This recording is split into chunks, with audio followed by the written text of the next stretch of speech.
All right, so I wanted to talk about Jane Eyre once more, but instead of doing a plot analysis, I kind of just want to look at this from a woman's perspective during that time period, even though that I'm a dude.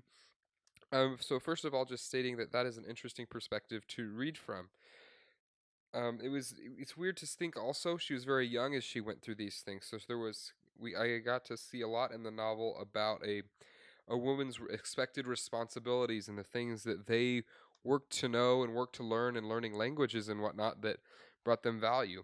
Also, there's some huge biblical stuff in here because St. John is a very biblical man, a missionary, and that ends up driving her away from him. He claims that Jane should marry him because it's a mission from God and all this too. So there's some strong Christian values that pull her along that Jane gets introduced to at Lonewood with Helen Burns, which kind of, if you think about it, is a Helen Burns, Heaven Burns kind of thing. You could make that connection, and then you have Rochester, who was kinder to her, and who actually did love her, and that is why she goes back to him.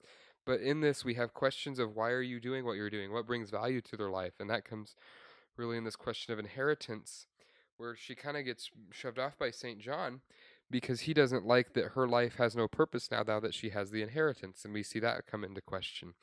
And so it's this unique story of a girl. In the beginning, we see struggle because she's an orphan. Her parents have died and whatnot. So she has nothing. And then she gets an education. So she gets some things and then she gets some more things with a good job. But then she leaves the good job because of the prospect of getting married, and she doesn't want to do that because the Mr. Rochester is already married to the lunatic wife. We could talk about the lunatic wife and how that was a crazy thing as I was reading this book that I was not prepared for, was not ready for, did not expect.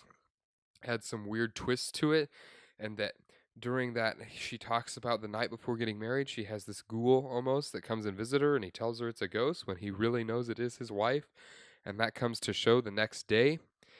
Um, then we have and the fact that even when she started working for him, and when she first met Rochester, he asked if she thought or if she thought he was handsome, and she said no, and then come to the end where she comes back to marry him.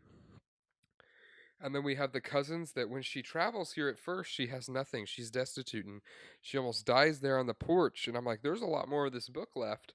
And so then St. John comes in. He's a man of God and he goes out and works for the poor regularly. So for him to take someone in, that's what was in his character. And so we have that kind of struggle right there of her being like, I don't want to be on you guys forever, and the whatnot with being a beggar. So she goes from nothing to having some to having nothing to then getting a sum of inheritance that is beyond what they would be used to at all in there, and then going back to Rochester and be like, I'm here to. This is what really makes me happy, and this is what I'm here to do, and kind of finding God's mission and purpose in life through the service of others, and that's kind of what she likes and draws her finally to Rochester in the end. So yeah, those are just some more thoughts on Jane Eyre. They're split up and less narratively driven, but just some thoughts about kind of who Jane Eyre was. Hope that was helpful.